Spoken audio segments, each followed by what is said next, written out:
I've always been a simple man, content with the basics, a steady job, a quiet life, and enough peace to keep me grounded. My dad taught me everything I know about welding, showing me the value of discipline and hard work. It wasn't flashy work, but I took pride in every bead and joint. I never needed much, just a way to make a living and someone to share my life with. That someone was Emma, my high school sweetheart. I thought she'd be my forever, my partner through thick and thin. But life has a funny way of pulling the rug out from under you. When we first got together, we were brimming with big dreams, so hopeful about the future. Reality, though, had other plans. I spent long hours on the job, often traveling for work, while Emma pursued her college degree, paid for with the money I earned. At first, I thought everything was fine, but little cracks started to show in our marriage. Before I knew it, those cracks turned into chasms. One night, driving down the highway with the radio droning on, my mind kept looping back to memories of Emma and how things went so wrong. Desperate to think about anything else, I switched to a talk show about UFOs. But the truth? I wasn't just driving away from her. I was running, trying to outrun the hurt and betrayal. I should probably backtrack a bit. I'm Evan Carter, and for 5 years, I was married to Emma. We were young and in love. High school sweethearts who thought love alone could carry us through. Turns out, I was dead wrong. Money wasn't the issue. I'd been welding since I was a kid, thanks to my dad's teachings. After high school, I breezed through welding school and dove straight into work. I even did underwater welding, which paid more than enough to cover Emma's college expenses. Emma, on the other hand, worked her way up to being a paralegal at a big-name law firm downtown. So, why am I speeding down the freeway in the dead of night? It boils down to Emma and the toxic influence of her so-called friends. She used to be sweet, but somewhere along the way, that sweetness soured. I loved her enough to pay for her college tuition, ignoring her parents' warnings that I'd go broke. They underestimated me. I made sure she graduated without a dime of debt. Things started unraveling when she joined McMaster and Fredericks. At first, her new job seemed fine, but then the cracks began to show. Her coworkers introduced her to weekly nights out, which didn't bother me much at first. But one night turned into two, and suddenly Fridays, our date nights, were sacrificed. When I brought it up, she brushed me off, saying we could go out on Saturdays instead and that she deserved time with her friends. Soon, her nights stretched longer, and my calls started going to voicemail. Eventually, I confronted her one Saturday morning, asking straight up about her late nights and if she was seeing someone else. She denied it, claiming they only grabbed food after drinks. I told her it had to stop, and she agreed. At least, she said she would. For a little while, it seemed like things were getting back on track, but before long, she slipped right back into her old habits. Suspicious, I decided to track her phone using an app. One Friday night, I followed her to a bar. Inside, she was sitting with a group, laughing and chatting, a little too comfortable with one particular guy. What caught my eye most? She wasn't wearing her wedding ring. When I confronted her, she claimed she'd taken it off so she wouldn't lose it. That didn't sit right with me. One of the guys, a smug-looking jerk named Ryan, introduced himself with a smirk, saying he worked with Emma. He even had the nerve to ask if it was okay to dance with my wife. His tone was cocky, like he was testing me. I stared him down, squeezing his hand harder than I needed to when he reached out. He flinched, and I let go. Go ahead, I told him, keeping my voice calm but firm. Just remember, she's my wife, and I'll be watching. Emma got up to dance, and I took Ryan's seat at the table, ordering a beer. Most of the group drifted away, except for one woman. She introduced herself as Claire Benson and wasted no time letting me know she'd been mentoring Emma. Her tone was condescending, like she was doing me a favor by explaining why my wife's behavior was changing. Emma needs to broaden her horizons, she said, with this smug air of superiority. She's only ever known you, Evan. She needs to spread her wings. Spread her wings? Or maybe something else. I shot back, narrowing my eyes. Claire smirked, unfazed. No need to get crude. But yeah, she needs to explore. You'll thank me later. Really? How exactly am I supposed to benefit from this exploration? I asked, my voice dripping with sarcasm. Claire leaned in slightly. Maybe she'll learn some things to bring back to you. Surely you're not innocent. I mean, don't you have a little something on the side when you're away on jobs? No, I said flatly. I work, I get paid, and I come home. I love my wife. Maybe you should broaden your horizons and learn what loyalty looks like. Claire just laughed. Suit yourself. But don't act surprised when Emma realizes what she's been missing. Ryan and Emma returned from the dance floor, and I made sure Emma sat between me and Claire, effectively cutting Ryan off. He didn't look too happy about it, but I couldn't care less. He tried to make some jab about my job, saying, "What do welders make these days? $15 an hour." I looked him square in the eye. Actually, I make over 35. More if I'm working underwater. And I paid for Emma's college, I said, keeping my tone level but firm. You're paying off her loans? Ryan asked, his smug disbelief oozing from every word. No, I replied, meeting his gaze. She doesn't have loans. I paid them off. I even bought her that Toyota out front. Ryan raised a brow. Didn't think welders made that kind of money.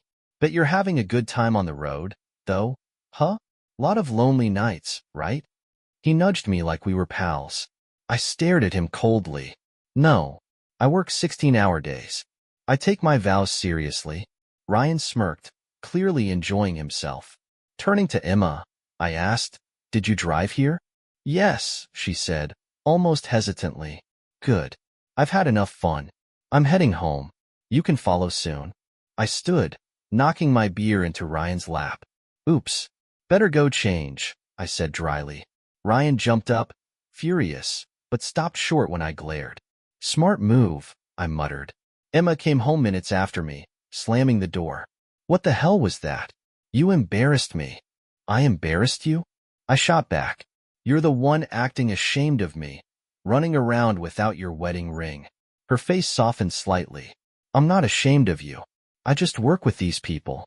Ryan's the attorney I team up with the most, and Claire's been mentoring me." "Mentoring you? Does that include marriage advice?" "What are you talking about?" she asked, crossing her arms. I leaned in. "While you were dancing, Claire said you need to broaden your horizons." I asked if that meant sleeping around. She didn't deny it. "Be honest, Emma. Have you cheated?" "No," she said quickly but couldn't meet my eyes. "You know I could never forgive that," I said flatly. "Claire said you might be cheating on me," she shot back. "No, I've never betrayed you, Emma. We've known each other since 6th grade. Have I ever given you a reason to doubt me?" She shook her head. "No, you haven't. I work hard, 16-hour days. I've bought you a car, paid our bills, and saved for a house. So tell Claire to keep her advice to herself. She's divorced twice for cheating, and she's proud of it." Emma blinked. "How do you know that?" "She told me. Doesn't sound like someone to listen to, does it?" "No," she admitted quietly. "Good. I don't trust her or Ryan, and I don't want you caught up in their mess. You haven't done anything wrong, right?" "No," she said. "I just like going out with them sometimes. But I want to spend more time with you, too. Let's fix this." I pulled her into my arms. "That's all I want. Let's make it work." For a couple of months, things improved. Emma stayed home on Fridays, and I made an effort to be more present and loving. I didn't bring up Claire or Ryan again, trusting Emma to do the right thing. Then, one Friday night, I came home to a dark house lit only by candles on the dining table. The smell of lasagna filled the air, and I thought Emma had planned a romantic evening. The table was set with our best china, and when I turned, there she was, wearing a dress so short it barely covered her. It highlighted her legs, the ones I'd always loved, and was completely backless. She wrapped her arms around me and kissed me deeply. "Do you like what you see?" she asked, her voice teasing. "Definitely," I replied. "Good," she whispered. "Tonight's special. Go clean up, and I'll get dinner ready." After washing up, I returned to find the lasagna served and wine poured. Emma sat at the table, smiling. "I don't know what looks better, you or the lasagna," I joked. She laughed. "I hope you enjoy both tonight." As I ate, a strange dizziness hit me. I tried to stand but stumbled, my vision swimming. "Emma, what?" was all I managed before collapsing. When I came to, I was in our bedroom, undressed and tied to a chair. My arms and legs were zip-tied, and some strange device was locked around my waist. "Emma!" I yelled. "What's going on? Let me out." She walked in, but she wasn't alone. Claire followed, smirking. "What is this?" I demanded. Claire stepped forward, calm as ever. "Relax, Evan. Emma is going to broaden her horizons, and you're going to watch." "You drugged me and tied me up?" I shouted, thrashing against the restraints. "Emma knew you'd never agree," Claire said smoothly, "so I gave her a little help. Now, you can see it for yourself, and there's nothing you can do." I turned to Emma, my voice cracking with fury. "You went along with this? You know what this means, don't you?" Her voice wavered. "Claire said it's just sex. It doesn't change anything. I still love you, Evan." "That's a lie," I spat. "I told you I wouldn't tolerate cheating." Emma's expression hardened. "That device? It's a cage. A reminder of who's in charge now." "Untie me," I warned, my voice low and steady. "Right now, or we're done." Claire laughed as she approached, pulling out a gag. "Oh no, Evan. You're going to sit quietly while your wife enjoys herself." I struggled, shaking my head, but it was no use. No matter how hard I struggled, the zip ties wouldn't budge. My wrists and ankles throbbed from the effort. Claire walked to the door and opened it, letting Ryan and another man from Emma's office step inside. Their laughter echoed as soon as they saw me. Ryan smirked and said, "Looks like the loser's ready." "He's not cooperating," Claire replied casually, her arms crossed. Ryan approached and punched me hard in the face. Pain shot through my jaw, and blood filled my mouth. Before I could react, he hit me again. I tasted more blood as Emma screamed from across the room. "Don't hurt him. You promised." Ryan wiped his knuckles. "I owe him for my pants," he snarled. "Now, he gets to watch while I screw his wife." He ripped Emma's dress off in one quick motion. "Lose the underwear," he barked. Emma hesitated, her eyes darting to me. Trembling, she slipped them off and handed them to Ryan, who sniffed them with a grin before tossing them at me. "Go ahead, Emma. Show him what he's missing." Emma dropped to her knees in front of Ryan and began pleasuring him. Her eyes met mine, filled with shame and fear. My body shook with fury, but I was helpless to stop any of it. "She's good, isn't she?" Ryan taunted, glancing down at her. Claire sat nearby, phone in hand, recording everything. "Admit it," she said coolly. "You're enjoying this." I shook my head violently, refusing to give her the satisfaction. After Ryan finished, Emma moved to the other man. I clenched my eyes shut, unable to watch. Their voices and laughter still cut through, leaving me boiling with rage. When they were done, Ryan grabbed Emma's hand and led her to the bed. "Now for the main event," he declared. I kept my eyes shut, but the sounds, the creaking bed, Emma's moans, Ryan's cruel laughter, were inescapable. "Better than your husband?" Ryan asked. "Oh yes," Emma moaned. "So much better." Her words destroyed the last bit of love I had for her. I'd heard about men who enjoyed this sort of thing, but all I felt was hatred, pure, burning hatred. They went at it for nearly an hour while Claire filmed, occasionally glancing at me with a smirk. When they finally finished, Ryan and the other man approached me, both grinning. "Enjoy the show?" Ryan mocked. Before I could answer, they shoved Emma and Claire aside and urinated on me. The warm spray hit my face and chest, making me gag. Emma stood by, laughing nervously.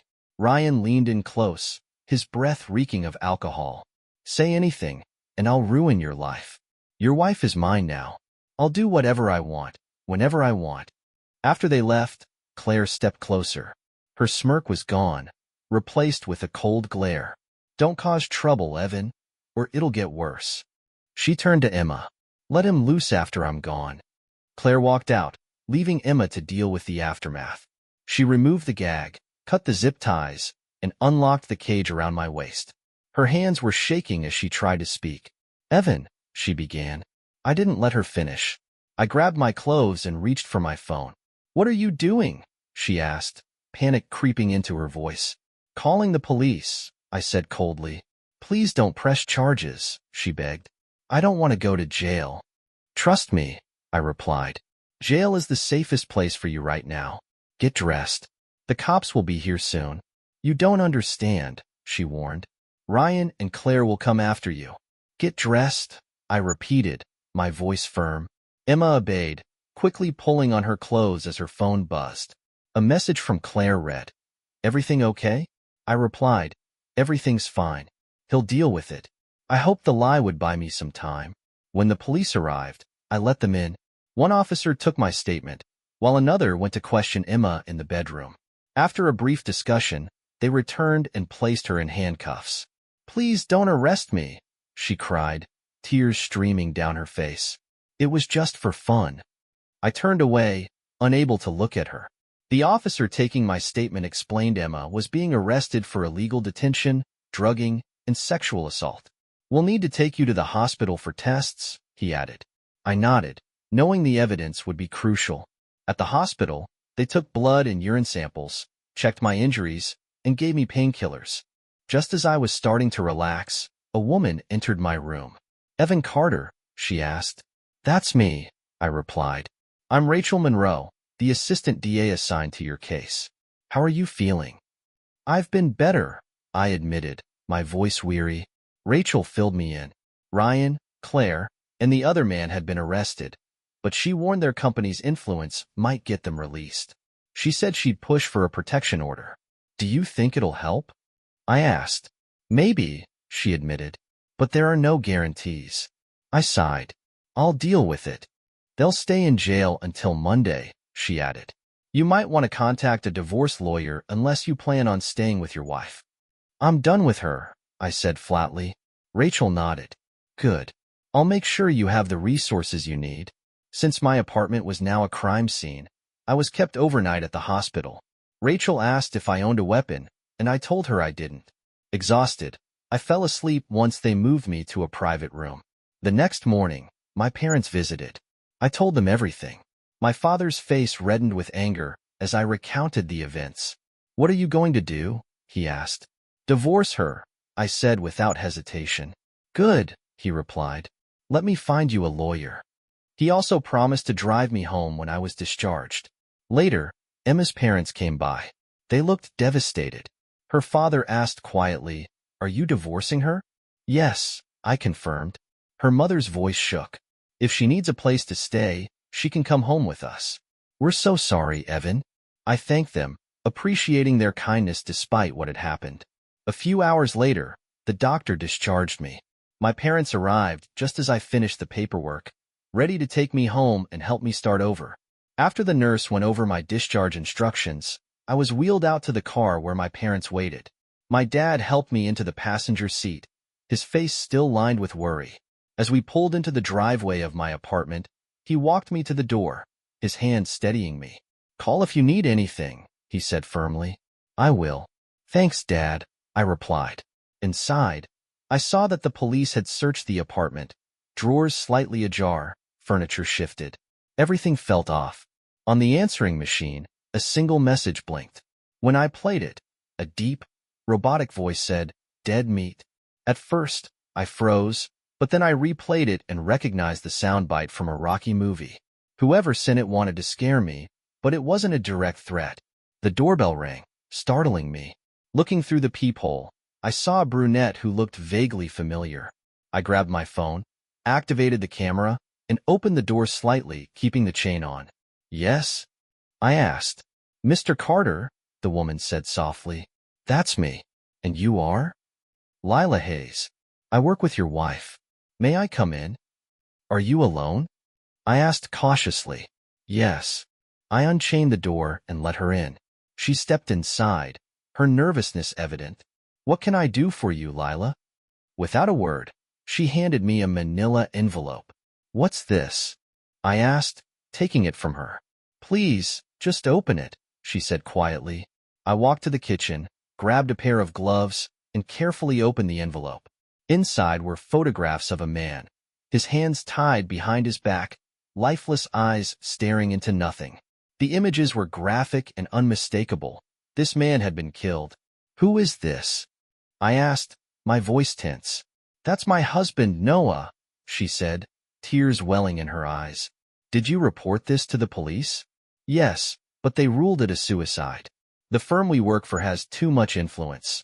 They own parts of the police force and even some judges. Did Ryan have anything to do with this? I pressed, my mind racing. I don't know, she admitted, her voice trembling. But it's possible he ordered it. Why are you still working there? I don't have a choice, she said, her tone filled with resignation. You're not just a legal secretary, are you? I asked, piecing things together. No. My husband tried to fight back, and he paid the price. I've been forced to stay and handle things for the attorneys and their clients. And Claire?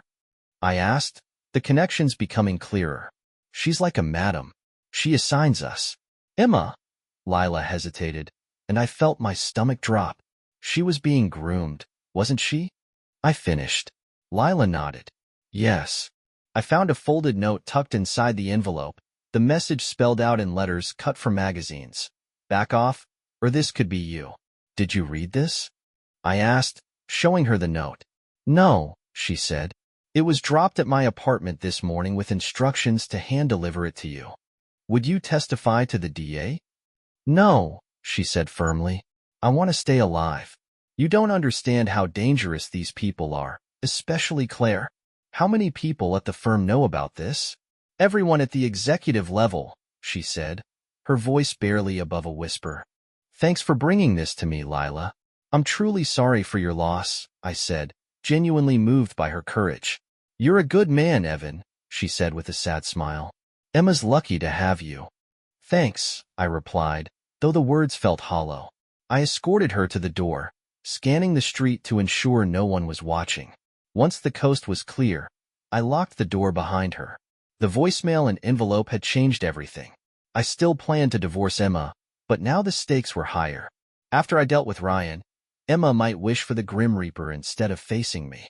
I stopped the video recording on my phone and dialed Rachel's personal number. This is Rachel Monroe, she answered. I quickly explained the voicemail and the envelope. This changes everything, she said, urgency in her voice. Bring it to me right now. She gave me her address. I decided I needed to lay low for a while. Packing a bag with essentials, I grabbed the meat cage Emma had used on me and tucked it into my truck along with my basic welding tools. After calling my boss to request time off, he agreed, reminding me I had plenty of vacation days. I double-checked everything, locked up the apartment, and headed to Rachel's condo. When I arrived, I showed her the photos and note. Do you have anything else? She asked. I recorded my conversation with the woman who delivered it, I said, playing the video for her. Rachel's face grew serious. This explains a lot. Can I get a copy? I let her transfer the video from my phone, then handed her Emma's phone, which I'd taken the night Ryan attacked me. What's this? It's Emma's. There might be something useful on it. I'll have someone check it out, she said. Then, after a pause, maybe I should involve the state or federal authorities. If what Lila said is true, we can't trust our local police. She looked at me carefully. What are you going to do? I'm leaving town for a while, I replied. Let me know where you are, okay? Will do, I said before leaving. Unsure of my destination, I withdrew as much cash as I could and kept an eye out for anyone following me. The images of the dead man haunted me, a constant reminder of what could happen if I wasn't careful. Late at night, I called an old friend. Yeah? Came a gruff voice on the other end. Mark, it's Evan. Evan, what's going on? I've got a situation. Can I crash at your place for a few days? Of course, buddy. Just grab a couple of six-packs on your way. Will do. See you soon. Feeling a sense of relief, I hit the road. I stopped at a convenience store to pick up beer, coffee, and cigarettes for Mark. He'd always appreciated the gesture, and I figured it was the least I could do. Mark Ellison was about 15 years older than me and had worked with my dad. Over the years, he'd become like an older brother. I'd learned a lot from him in my dad's shop, and he'd been through his share of tough times, too. His father died from mesothelioma after years in the shipyards, and his sister Sophie had cared for their mom until she passed from cancer a year ago. Mark understood hardship, which was why I knew I could trust him now. She was attractive in a natural, girl-next-door kind of way, but Sophie had always felt more like a sister to me when we were younger. I hadn't seen her in years, and I was curious to catch up. Mark had married young, but his wife had cheated on him with a coworker. That ended in divorce, and now he focused on taking care of Sophie, who lived with him. I pulled up to Mark's house around 2:30 a.m., my truck loaded with my essentials. He met me on the porch, leaning casually against the railing. "Hope you brought beer," he joked. "Of course," I replied, tossing him a pack of cigarettes. Inside, as I set my things down, a stunning blonde appeared at the top of the stairs, dressed in pajamas. I blinked, taken aback by how much she had changed. "Who's the blonde bombshell?" I teased, still processing. "You know who I am, idiot," she shot back, rolling her eyes. It hit me. "Sophie? Is that really you?" "Yeah, genius. What are you doing here so early? Did Emma throw you out?" "Not exactly," I replied tightly, aware of the bruises on my face. Her teasing demeanor shifted to concern. "I'm sorry, Evan. What happened?" "That's why I'm here," I said. "Grab a beer and tell us," Mark suggested. I handed out 3 beers, teasing Sophie about how much older she looked. She flipped me off with a smile and said, "Okay, spill it." So I did. I laid everything out: Emma, Claire, Ryan, and Lila. I even showed them the video of my conversation with Lila. By the time I finished, the room was filled with a heavy silence. "Damn," Mark finally said, shaking his head. "Do they know where you are?" "I don't think so. No one followed me," I assured him. "Good. This house is up on a hill. We'll see anyone coming from a mile away. Plus, I still have the weapons I got from your dad. You remember how to shoot, right?" "Yeah, but I haven't touched a gun in years." "No worries. I'll take you out back to practice. Bev's become a decent shot too," he added with a grin, and Sophie smirked mischievously. "Does your dad know you're here?" Mark asked. "No, I haven't told anyone yet. I need to let the assistant DA know, though. I didn't decide to come here until I was already on the road." "I'll call your parents in the morning," Mark offered. "But turn off your phone and take out the battery, just in case there's a tracker." I nodded and did as he suggested. "Emma's arraignment is Monday, right?" Sophie asked. "Yeah. The DA hopes they'll deny her bail, but based on what Lila told me, I'm not so sure." "You can stay as long as you need," Mark said firmly. "I've got a job in a week, but you're welcome to stick around." "Thanks," I said. "I'm taking 2 weeks off, so hopefully things will settle down by then." "If you need anything, just ask," Mark reassured me. "Your folks always treated us like family, so relax and enjoy the country air." Sophie stood up, yawning. "I've got to get up soon to make breakfast. Hope you like omelets and hash browns," she said with a smile. "Sounds perfect," I replied. She waved goodnight and headed upstairs. Once her door closed, Mark and I stepped outside to smoke. "What's her story?" I asked, flicking ash from my cigarette. "I thought she'd be married with kids by now. She never found anyone she cared about. Dated a few guys, but none of them measured up." "Measured up to what?" I asked, curious. Mark gave me a serious look. "You. She's always had a thing for you." "Really?" I said, genuinely surprised. "Yep. The only reason she never told you was because of Emma." "Are you serious?" "As a heart attack. I've even heard her call your name in her sleep." "That's a little much," I said, feeling awkward. Mark shrugged. "It is what it is. Just don't break her heart, okay? She's had feelings for you for a long time." "I'm done with Emma," I reassured him. "Good. Just don't lead Bev on, all right?" We finished our smokes, and Mark headed to bed. I followed shortly after and fell asleep as soon as my head hit the pillow. The next morning, I woke to Sophie yelling, "Rise and shine." It was 8:30. After my morning routine and a quick shower, I got dressed, pulling off my wedding ring and leaving it on the dresser. When I came downstairs, Sophie was in the kitchen, wearing a short t-shirt and cut-off shorts, her hair tied back. She looked amazing, and I wondered why I hadn't noticed before. "Smells great," I said. She smiled. "Coffee's ready. Want butter pecan creamer?" "Absolutely. Help yourself, just save some for us," she said with a wink. I poured a cup and joined Mark at the table, where he was reading the newspaper. "Morning," I said. "Morning," he replied, barely glancing up. There's an article about a lawyer getting arrested. Could be connected to your case. I scanned the article, but it didn't reveal much. By then, Sophie brought breakfast to the table. This is amazing, I said after a bite. Glad you like it, she replied with a smile.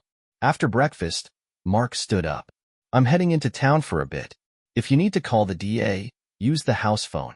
Thanks, I said. Sophie handed him a list, and he left.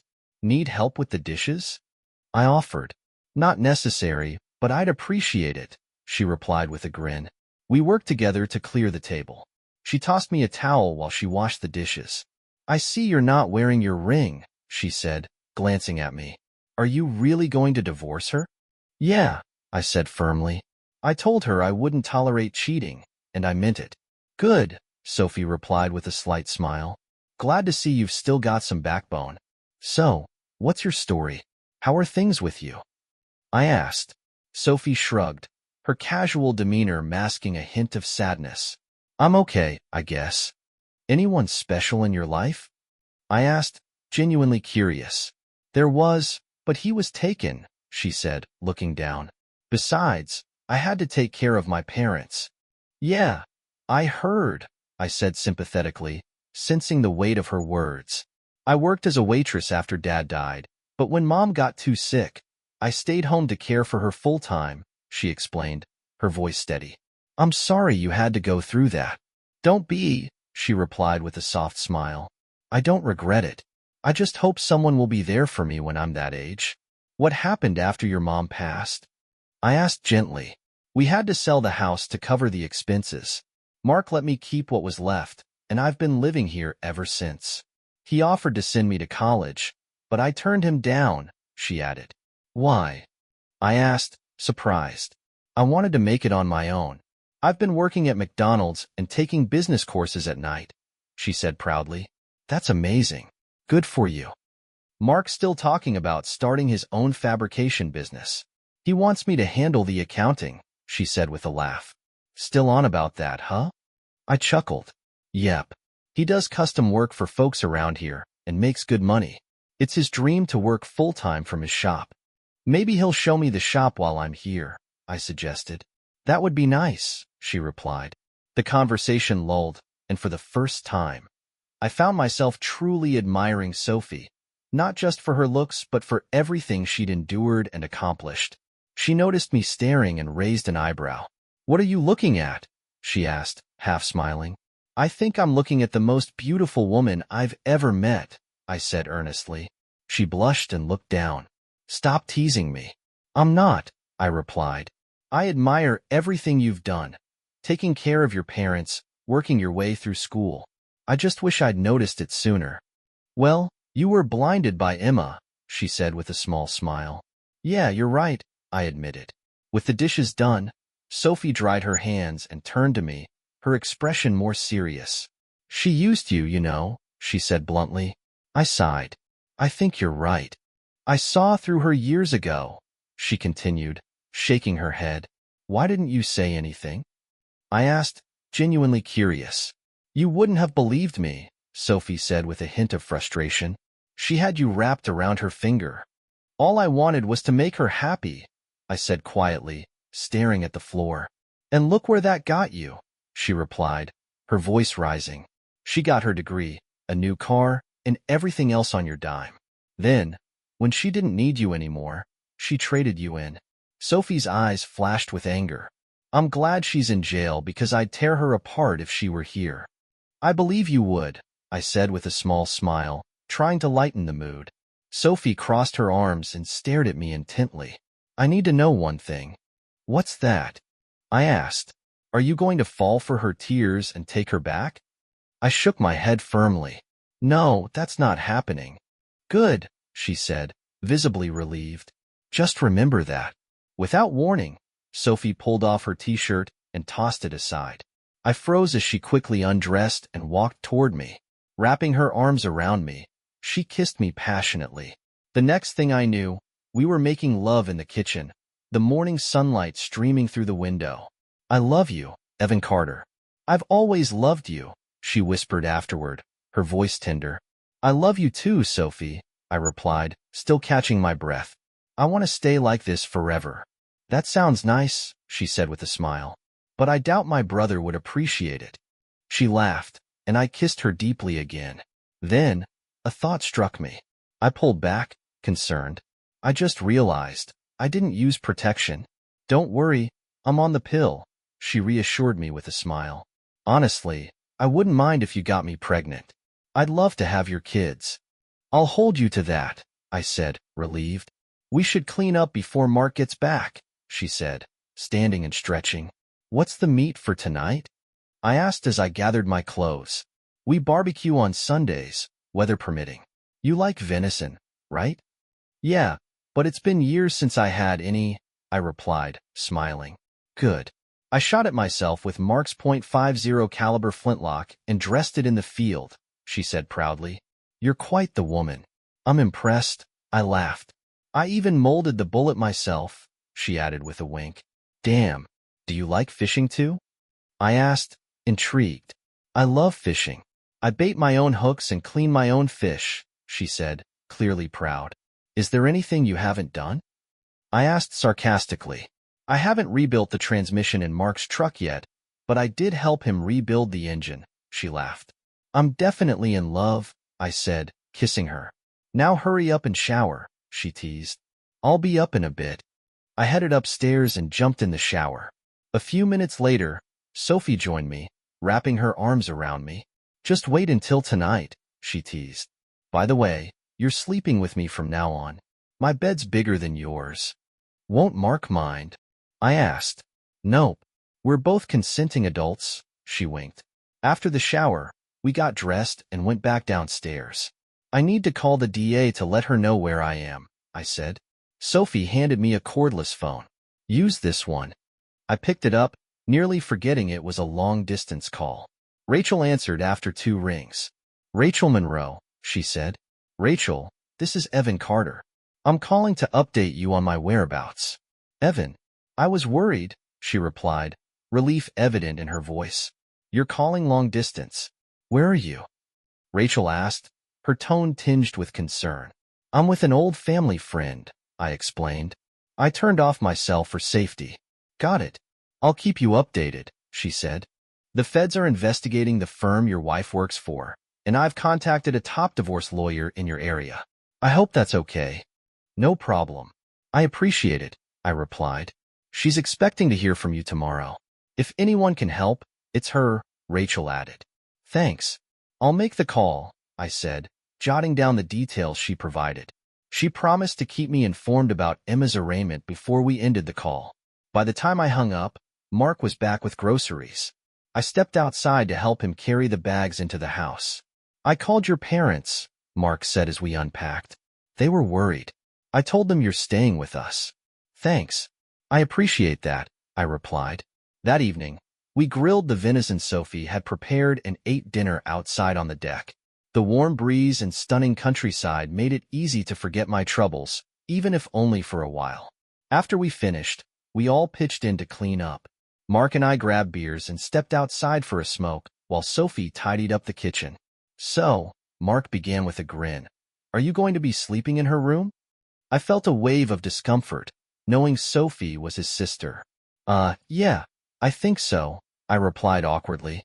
Is this going to be permanent? He asked, his tone shifting to seriousness. I think so, I said after a pause. I just need to finalize my divorce. Mark studied me for a moment. Do you love her? Yeah, I do, I answered without hesitation. Good. It's about time you got your head straight, he said, smiling and slapping my shoulder. Bev's a big girl. She can make her own decisions, but I don't want to see her get hurt. I'd never hurt her, I promised. Glad to hear that.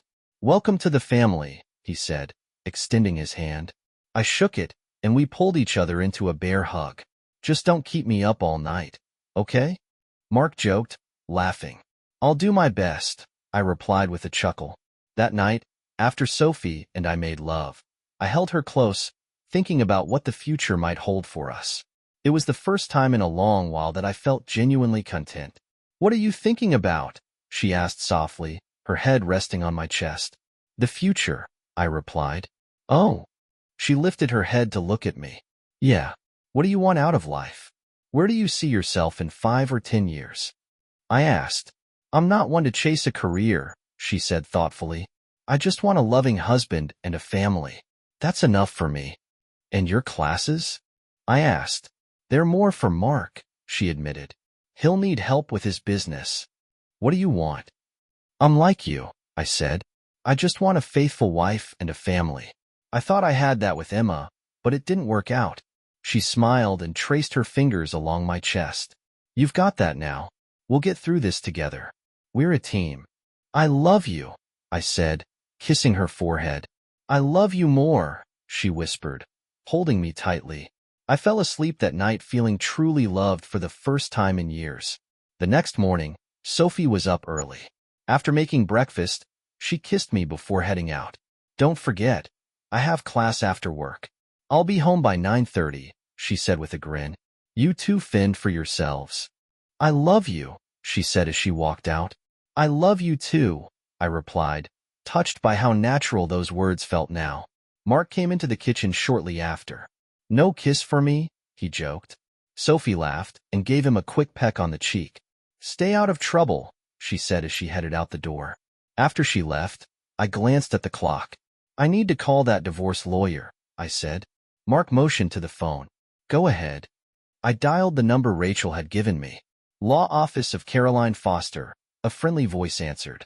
I introduced myself and explained that Caroline was expecting my call. Hold on a moment, she said. Soon another voice came on.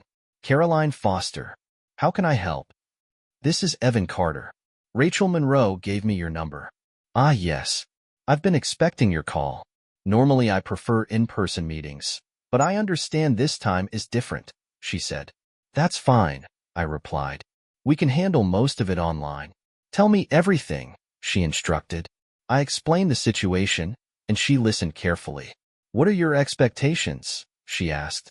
I want no alimony and my fair share of the assets, I said. We can do that, she replied. Your wife's legal trouble will help your case. Do you own property? No, we rent, I answered. Do you want to pursue action against Claire and Ryan? I'd recommend suing for emotional distress instead of alienation of affection.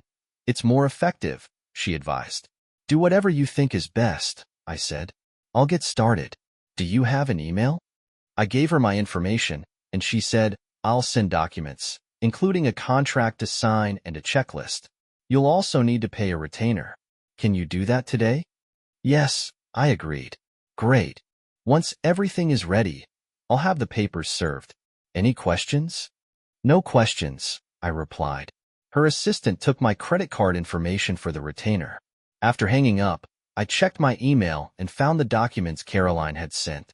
I signed the contract, sent it back, and read through her advice on protecting my finances. Using online banking, I opened a new account and transferred half of our savings and checking into it. I paid off and canceled Emma's credit card but kept mine active for the retainer payment. By early afternoon, I'd finished everything. Mark and I headed to his shop, where he was working on a trailer for a local farmer. Helping out kept me busy and gave me a sense of normalcy. Around 3 o'clock, Mark's phone rang. He answered and handed it to me. It's your lawyer, he said. This is Evan, I said. Evan, it's Rachel Monroe. Bad news. The judge set minimal bail and let them go, Rachel said, her voice tense. How's that even possible? I asked, my stomach sinking. They're probably on the firm's payroll. The protection order is in place, but honestly, it's only as good as the paper it's written on. Stay put for now. The feds are watching them, but I can't guarantee your safety, she explained. Great. So what now? Stay where you are, Rachel said firmly. I'll handle things from here. Call if you need anything. All right, I replied, though unease gnawed at me. After hanging up, I told Mark the news. The judge let them go. Damn, he muttered, shaking his head. You should call your folks and warn them. I agreed and dialed my parents. My dad picked up on the second ring. Dad, it's Evan, I said, doing my best to sound calm. How are you holding up? He asked, his worry clear. I'm okay, but I need to let you know, Emma and her friends are out. Be on guard. They might try to find me, I warned. Don't worry, we won't say anything. Are you still down at John Harrison's place? He asked. The question hit me like a brick. He already knew where I was. My stomach twisted as I realized Emma and her friends might be with him now. Deciding to play along, I lied. No, I'm about 50 miles south of there, staying at a motel. Okay, as long as you're safe, Dad said, though his tone sounded strained. I'll be leaving tomorrow, heading east, I added, continuing the ruse. Just let me know where you end up, he replied. Can I talk to Mom? I asked, trying to test the situation further. She's in the bathroom, he said, his voice shaky. Background noise filtered through the phone. Muffled voices, maybe a TV. It raised my suspicions. All right. Tell her I love her, I said. I will. Love you, son, Dad said before hanging up. Immediately, I called Rachel back. I think Emma and her friends are at my parents' house, I said, anxiety tightening my chest. I'll send federal agents over right now. Stay put, Rachel ordered. After ending the call, I turned to Mark. I think they're at my parents' place, looking for me. You think they'll buy your motel story? Mark asked. I hope so. At least for a while, I said, pacing. I should probably find another place to hide. No, Mark said firmly. You're staying here. Let me clean up, and I'll talk to the sheriff. Don't move. I nodded but couldn't shake the feeling that time was running out. A couple of hours after Mark left for town, Rachel called back. Her voice was tense. Evan, you were right. Emma, Claire, Ryan, and a few thugs went to your parents' house after the hearing. They tied them up, but your folks didn't reveal your location. We have an APB out for them. One of their guys is in custody, but he's not talking. Do you know where they're headed? I asked, dread settling in. No, but they didn't buy your motel story, she said grimly. Here, talk to your dad. My father's shaky voice came through. Evan, they didn't fall for it, but we're okay. I think Emma and her crew are heading your way. What makes you think that? I asked, my heart pounding. I overheard Emma talking, he said. You'd better warn Rachel. I will, Dad. Be safe, I replied. Rachel came back on the line. Where exactly are you? She asked. I gave her my location and asked, could Emma figure out where I am? She knows, Rachel said gravely. Stay put. We'll send someone as fast as we can. I hung up and headed back to the house from Mark's shop. As I stepped outside, a voice froze me in my tracks. Well, thought you could outsmart us, huh? Ryan sneered, standing a few feet away with a weapon in hand. Behind him, Claire and Emma leaned against an SUV, smug smiles plastered on their faces. Ryan waved his gun. Move. I had no choice but to comply. They shoved me into the back seat of the SUV, and Emma slid in beside me, her smirk chilling. This won't end well for you, I warned, keeping my voice steady. No matter, Emma said coldly. It'll be too late for you. They drove me to a secluded creek bed. Ryan ordered me out, and one of the thugs tied my hands behind my back, forcing me to my knees. Ryan pulled out a long sword, the blade catching the sunlight as he stood over me. Make your peace, he said, raising the weapon. I closed my eyes and prayed. A rifle shot rang out, the sound echoing through the trees. Ryan crumpled to the ground, a bullet in his forehead. Another shot followed, striking the thug who held me. He collapsed, lifeless. Claire lunged for Ryan's gun, but a third shot hit her shoulder. She screamed and fell back, clutching the wound. Emma cowered behind Ryan's body, trembling. The roar of a four-wheeler filled the air. Sophie appeared, blonde hair flowing, rifle in hand. She cut me loose and marched over to Emma, striking her hard with the butt of her rifle. Don't you ever touch my man again, or I'll blow your head off, Sophie shouted. Emma, bleeding and shaking, nodded in fear. Sophie didn't stop. She slammed the rifle into Emma's kneecap, and a sickening crack echoed as Emma screamed in agony. In the distance, sirens wailed. Sophie calmly reached for a flare gun from the four-wheeler and fired it into the sky, signaling the authorities. The sirens grew louder, and flashing lights appeared on the horizon. Sophie turned to me, her expression softening. Are you okay, sweetie? She asked gently. I am now, I replied, still shaken. You saved my life, Bev. I can never repay you. Trust me, she said with a warm smile. You've got the rest of your life to make it up to me. Soon, the area swarmed with police cars. Mark pulled up in his truck and rushed over, his face pale with worry. You okay? He asked. I am now, thanks to Bev, I said, my voice filled with gratitude. The sheriff and deputies secured the scene. An ambulance arrived for Claire, who continued to wail in pain, and the coroner prepared to take Ryan's body. Emma, her face twisted in hatred, was handcuffed and shoved into a squad car. She eliminated Ryan and Ronnie. Claire sobbed as paramedics tended to her. Sophie stood beside me, holding my hand tightly. Despite the chaos around us, I felt safe. The sheriff remained calm as Claire was loaded into the squad car, her shoulder bandaged but still visibly in pain. Nope, he said firmly. This is Mark's property, and under the castle doctrine, Miss Ellison was within her rights to protect Mr. Carter's life. You're lucky she didn't eliminate you too. Emma's face contorted with rage as she was placed in another squad car. They're both being charged with attempted liquidation and conspiracy, the sheriff told me. With the evidence we've gathered and your testimony, it's a sealed case. Deputies collected the evidence while the coroner removed Ryan's body and another team tended to the scene. As the chaos wound down, Sophie and I got on the four-wheeler and rode back to the house, Mark following silently in his truck. Once parked, I turned to Sophie, still processing everything. I thought you had classes today, I said, awe in my voice. She grinned. Mark came by McDonald's and told me what was going on. I clocked out, came home, and followed the tire tracks to find you. I climbed into the deer stand and, well, you know the rest. I owe you everything, Bev, I said, voice thick with emotion. You don't owe me a thing. You're alive, and that's all I care about, she replied, pulling me into a tight hug. Inside, I called Rachel to fill her in on what had happened. I'm glad you're safe, she said, relief evident in her tone. Now we've got them where we want them. The firm is going down hard. I hope so, I replied. Next, I called my parents. Hearing their voices brought me a sense of relief I hadn't felt in days. They were equally relieved that everything had turned out okay. That night, as the house grew quiet, I thanked Sophie over and over for saving my life. Her bravery had been the turning point in this nightmare. The legal process moved swiftly.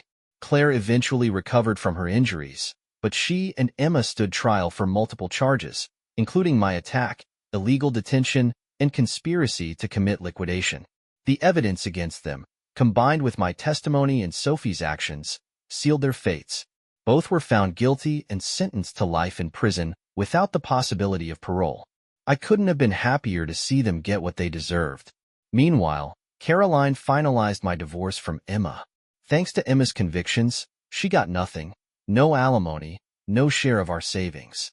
Caroline also secured a significant settlement from Ryan's and Claire's estates, which had been tied up in the firm's illegal activities. The firm itself crumbled under the weight of federal charges, including racketeering and suspicious deaths connected to its partners. The remaining executives faced life sentences, and the firm was permanently shut down. With the chaos behind us, Sophie and I started looking toward the future. I used part of the settlement money to buy her a beautiful engagement ring. On one knee, I proposed properly. Sophie squealed with joy, kissing me repeatedly as she accepted. A month later, we were married in a small ceremony with family and close friends. For our honeymoon, we spent a week in Las Vegas, enjoying the bright lights and freedom of a new chapter in our lives. When we returned, we sat Mark down to propose an idea we've been working on. We want to start DNS welding and custom fabrications, I said, using the initials of our first names. Mark raised an eyebrow. Are you serious? Hell yeah, I replied confidently. Sophie smiled and pulled out a spreadsheet, placing it in front of him. It was a detailed business plan she'd been working on for months. After carefully reviewing it, Mark nodded, impressed. You know, I think this could work. Oh, I almost forgot, I said, reaching into my pocket and pulling out a set of keys. You know that lot on the south side? Yeah, what about it? Sophie asked, intrigued. Did you see the new double wide on it? I asked with a grin.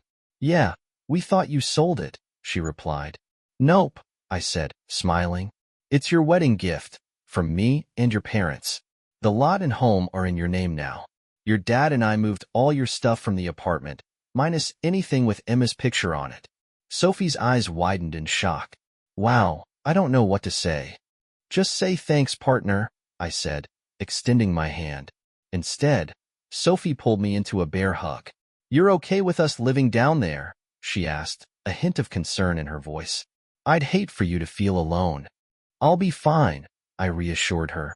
I might finally get a decent night's sleep without hearing you two all night.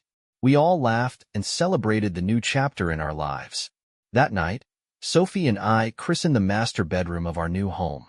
As we lay in each other's arms, I felt confident that life had finally turned in my favor. With the settlement money and the business taking off, we were set for years to come. Life felt stable and full of promise. Emma and Claire, however, weren't so lucky.